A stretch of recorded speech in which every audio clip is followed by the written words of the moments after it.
राष्ट्रवादी काँग्रेस पक्षाचे अध्यक्ष शरद पवार यांचा आज वाढदिवस. त्यांना देशभरामधून शुभेच्छा येत आहेत.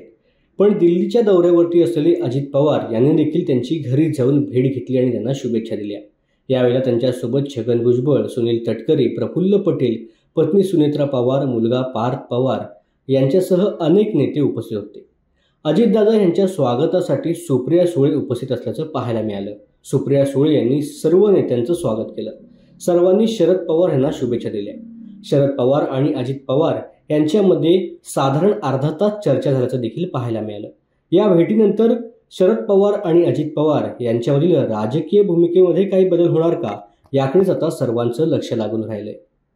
त्यातच भेटीनंतर शरद पवारांच्या घराबाहेर पडल्यावर अजित पवारांनी, आमच्या सर्वसामान्यांपणे चर्चा झाली, राजकीय विषयावरती आमची चर्चा झाली नाही. पवारांची विविध विषयांवरती चर्चा झाली, राजकारणापलीकडेही आमचे संबंध आहेत. मी आज त्यांना वाढदिवसाच्या शुभेच्छा देण्यासाठी आलो होतो, असं मत प्रसारमाध्यमांशी बोलताना व्यक्त केलं.